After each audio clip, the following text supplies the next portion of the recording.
Not possible. It is. It's not. It is. There's cheese in the title of the dish. But we've researched, tested, and had input from you guys, and had help from the team at Kenwood to prove that dairy-free vegan mac and cheese is not only possible, it's absolutely delicious.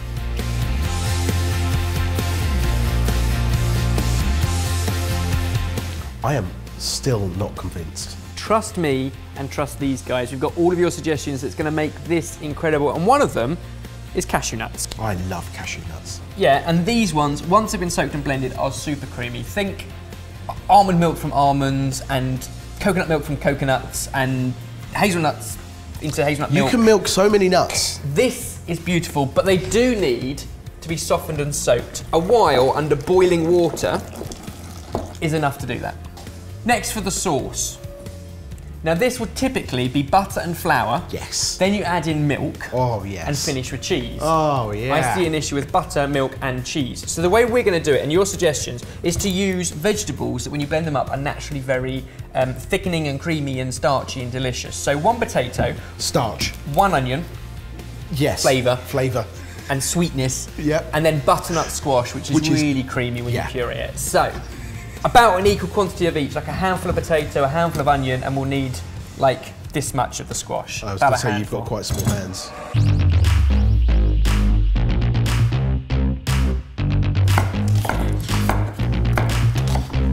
A generous handful of onion, a generous handful of potato, and a very generous handful of squash, along with veg stock, with enough water to dilute it down, about 500 ml. Bring that up to boil and cook it until basically when you stab a potato, it falls straight back off again. You can check it with the back of a knife on a board and make sure it's cooked all the way through, and it should just cut through with the non-blade side. It will take about 15 minutes. This is very small macaroni.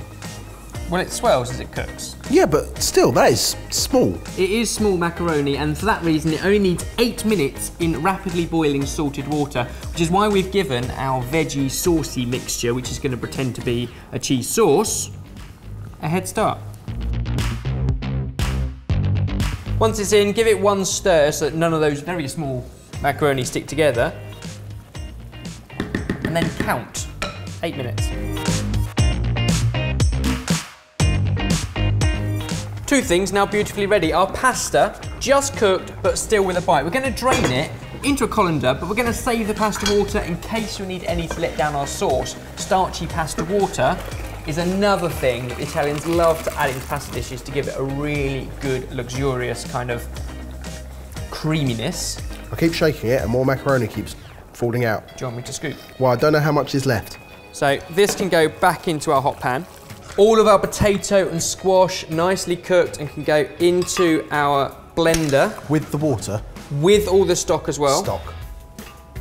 And although the nuts have been soaked, the food processor is going to make this super creamy because of its power. Tablespoon. You're not going to drop a cup of jalapeños vinegar in there? We will use those. Okay, we're just checking. A little bit of mustard powder. A little bit of paprika.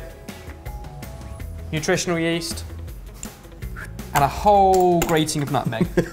Can I just point out, this is enough nutmeg to last 7 lifetimes.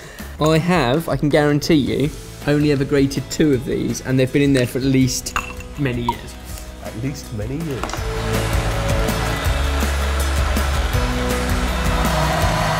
That is not the colour I expected that to be. Pasta combined with sauce, and then ready to serve if you want, or your suggestion, a crispy top.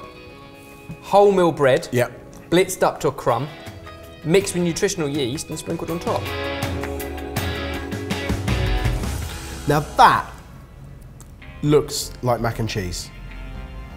It's silky, it's smooth, it's creamy, it's delicious. It's got the right colour because of the mustard powder, the nutritional yeast and the butternut squash. I'm going to pile in plenty here for 2. And you can serve it just like that. But now we're going for the crumb.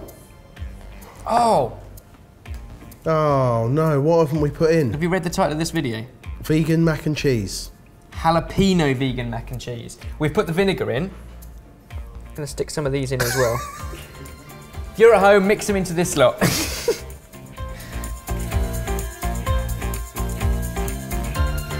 I don't want to get these breadcrumbs on here too thick because I want them to go crispy. And then I'm going to do some nutritional yeast which is like a seasoning. And then that can go into a really hot oven until it crisps up. Remember, everything else is cooked, so you're just looking to toast the top, 220 degrees Celsius for 5 minutes or so, and that is a feast. I don't know what that noise was about, but oh! That is delicious. It's our vegan jalapeno mac and cheese. Sorted.